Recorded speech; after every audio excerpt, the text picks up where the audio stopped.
Hi, my name is Andrew Dinspechin. I'm the creative director at Hydrometry Software. Hi, my name is Joao Amaral. I'm the lead engineer at Hydrometry Software. This is Devlog 3, so yeah, welcome. What are we going to be talking about today, Joel?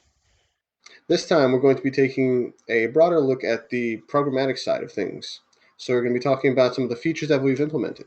We're going to talk about level generation. I know we talked briefly about that on our Twitter, but never in any great detail.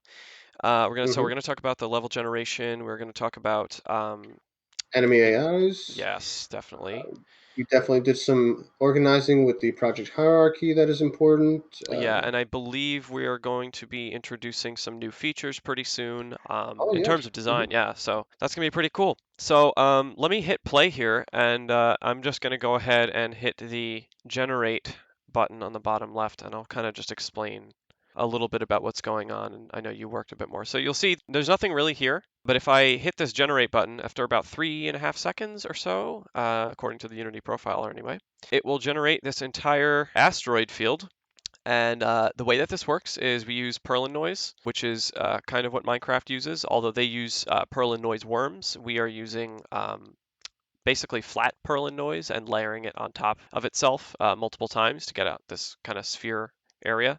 So yeah, Yep, so it took a bit of iteration to get the spacing, the numbers, and the organization right. As Andrew said, this is a sphere, so we're taking a flat map and we have to condense all the values we're getting within these spherical bounds. They also are displaced, but they're not displaced evenly. They're sort of scattered about. So we had to take those maps, generate everything, and sort of space it out. Nothing's overlapping. We accounted for that as well. hmm And then from there, we started moving into spawning clusters. You'll see some of the, I like to call them blocks of cheese, are a little closer to each other than the others. They make nice little groupings here. And so the clusters as well are randomly spaced, they have random rotations, but they're all more or less close together. So this gives a nice bit of interesting variation within the level. yeah. And when it comes to gameplay, it'll actually provide a reason for you to cover behind things and kind of you can maybe dodge your way in between these clusters of asteroids and whatnot. Also, you might have noticed, you might not have noticed, in Devlog 1, we couldn't get this side dodge to work properly, but now it works properly, and that's pretty cool. Beautiful. It's So, a bit of a bread and butter in these tricky situations like this coming up. We've got yeah, an obstacle right in front of you, and you just need to side yeah, I'll dodge. show Right you to an the side, example of get that. out of it. Yeah, here you go. Ugh, Bam, right there out we of the go. way. Okay. And these are all environment. So these are going to be very useful for, like as Andrew said, evading enemies. Enemies can run into these in certain scenarios and harm themselves. You can also harm yourself if you run into these, but not in this test build. In this test build, they're a bit more forgiving. Yeah, in this particular scene, they don't have any collisions, and this was to kind of cut down on the load time for me anyway. Just while I tested, make sure everything kind of looked the way it was supposed to. So the next thing I believe we're covering is the restructuring of our project. So we went ahead and we made a lot of our components into prefabs. We organized a lot of um, hierarchy. So as you can see, Spatoo, Spatoo Cam, the UI, the game manager, all prefabs. Spatoo specifically was just a large collection of game objects, and we put it all together so that we can now make various scenes, put Spatoo in very easily. It's a lot faster to test things out. We actually part of why there's so many things parented to Spatoo there is because we separated the model by its materials and by its armatures. So we actually gave the character armatures, and if you look, you probably noticed this already, but the guns actually rotate towards wherever you're looking. It's a Um, very useful feature. It helps a lot when determining, hey, where am I actually facing right now? yeah, it seriously, it's like in terms of spatial awareness, which there's a let me say It's a that key again. term you're going to want to look out for later. Yeah, Is very important. and we'll get into why in a moment. So I kind of wanted to look at this and explain just a little bit about what's going on here.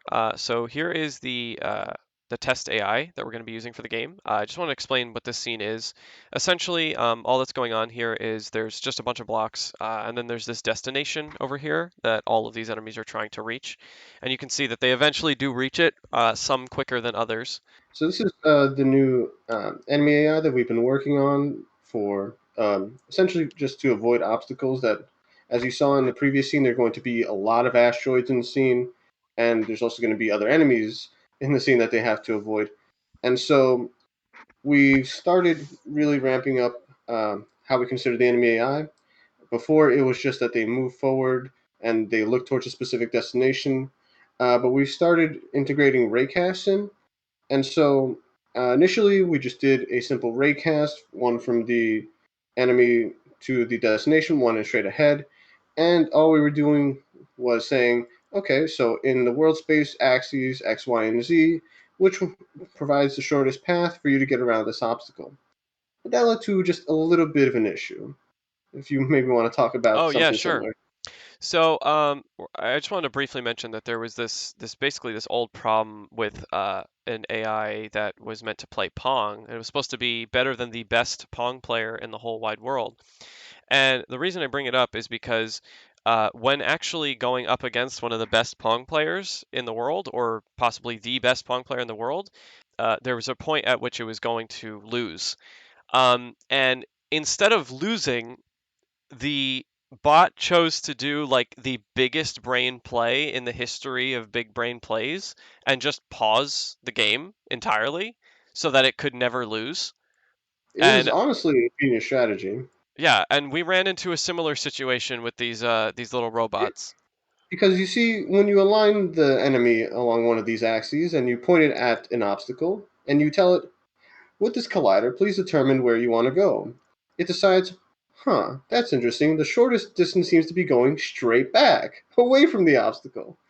And It that's correct. would That's literally go backward. that's correct. That is the shortest way to avoid the obstacle, but it doesn't exactly work for what we're going for. So we had to refactor that, start over. And so what we decided to do was something we call the Hammerhead Method. So the hammerhead method was something I came up with in was just drawing and trying to figure out a way that we could handle the AI. If you look online, most of the AI that you're going to find, the most of the AI that people write about is AI that's based on like pathfinding on a given surface. We basically the AI has access to what it considers walkable and non-walkable space.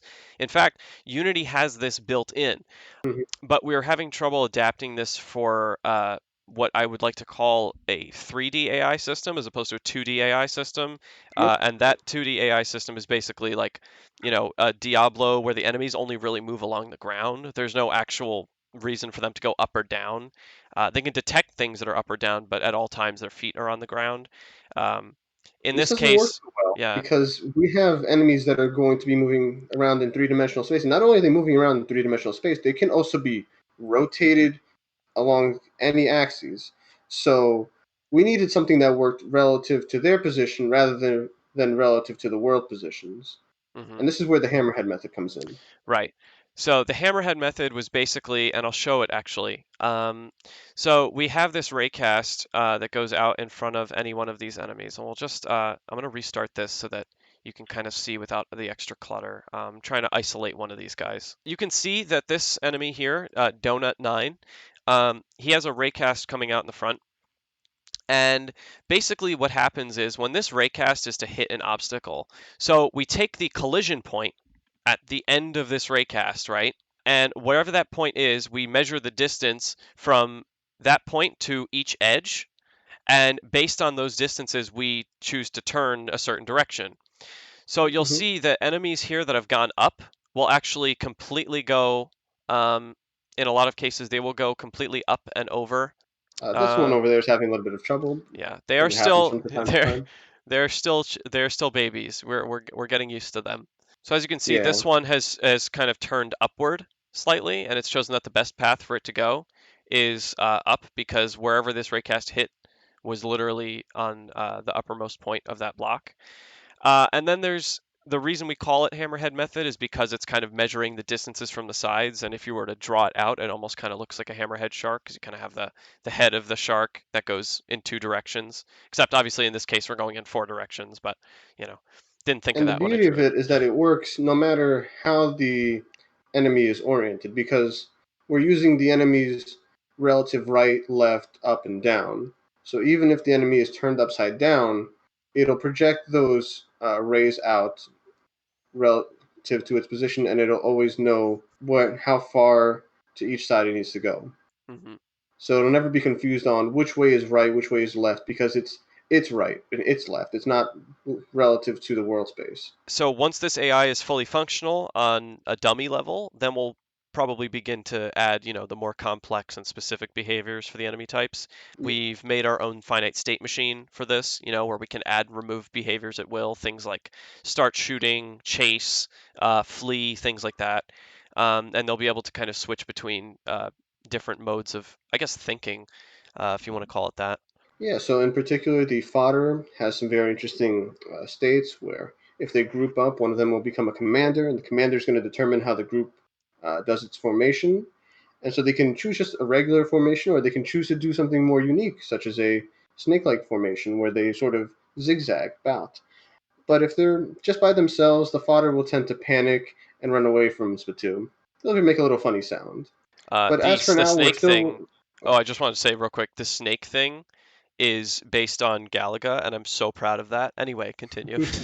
Yeah, but as for now, we're still working on the MAI. We're trying to make it such that it emulates how a real person would evade an obstacle. So we're trying to give them a bit of spatial awareness, because right now they set an avoidance path and they head towards that avoidance path. They can time out that redirection and start moving again just in case they get stuck, and they'll always refocus back on their destination at a certain amount of time.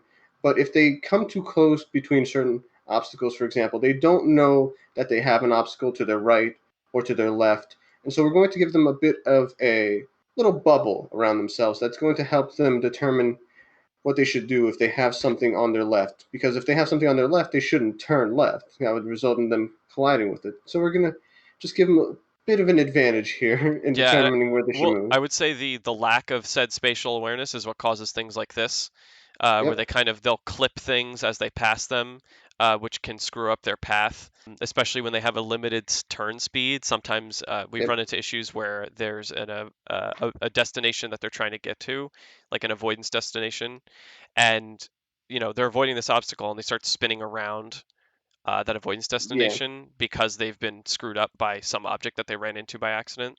So yeah, giving them spatial awareness, having them basically project their collider out so that they know where they'll be, so they won't hit something on the It's way. going to be very useful. Yeah. I think that about covers the realm of the features that we've worked on so far, and now I think it's time to talk about some of the features we plan to implement. Okay, great. So one of the big ones that I'm super hyped about is the Stardozer. And I'm gonna go back to this other scene. You're flying around in this asteroid field, and you've just started playing Spatoo. You realize, oh, there's no boost ability. I can't really like boost around stuff. I can't really. There's no way for me to go faster. Well, we decided that having a button that you were basically just going to hold all the time, it wasn't really good interaction and it wasn't really a fun movement system. So we came up with Stardozer. Essentially, Stardozer is this way of tethering yourself to an asteroid. And then what Spatoo is going to do is gradually speed up as you start spinning around that thing. And we're going to use spring joints for this. Hmm. As you start spinning around that object, he's going to speed up and get faster and faster until he meets a threshold of time. And once that threshold is met, you're going to be able to release almost like a sling, and you're going to fly forward. And during that time, you're going to be briefly invincible, and you'll be able to smash through enemies, hence the name Stardozer. There's going to be a sort of a comet-like trail effect on you, and you're going to be able to do melee damage with that. And at the same time, you'll be able to go faster. And you can only imagine, I fly around this, get all the way around. Obviously, it would be faster than this, and then I start flying forward. I get a short boost of speed, and then I do it again with this one. It's going to be a great, uh, very, I would say, playground-like way to get around, but I think it's going to be really It's fun. going to be sublime because not only is this a speed boost, but it's an excellent way to increase your maneuverability. You're Hmm. essentially going to be Space Spider Man. You're going to be Yeah. able to latch on with your tether and then swing around, give yourself a massive boost, and then change your course altogether. This is going to be really, I think, essential for evading some of the tougher enemies that we have planned, and it's just going to be, as Andrew said, a great way to move around like this is a playground. You're going to have a way to really express yourself and control how you maneuver through the environment. Yeah, and that'll add some more variation to different people's play styles for a game that's so simple. We're also potentially going to introduce a new enemy type to the list of enemy types. So far we have fodders, which are like your really weak enemies that travel in big packs. We have defenders, which travel in smaller packs, but they're sort of like your standard issue troops. We have the tanks, the big guys. We have chasers, who are sort of like the special enemies that kind of divert your attention to whatever's behind you. We realized, we have this other enemy called the Screecher, and the Screecher is going to try and, run into you and blow up and do damage that way. And you can hack this thing and make it go flying back at its enemy cohorts. But on a whim, I came up with this idea for a enemy called a Mauler, which is going to have basically this big lower jaw to it. And when it gets close to you, it's going to try and melee you. And during its animation, where it tries to basically bite Spatoo, you may or may not be able to shoot a missile into its mouth and do some very big damage. Just like a classic Dodonga with bombs. It's going to be pretty fun, I think. Yeah.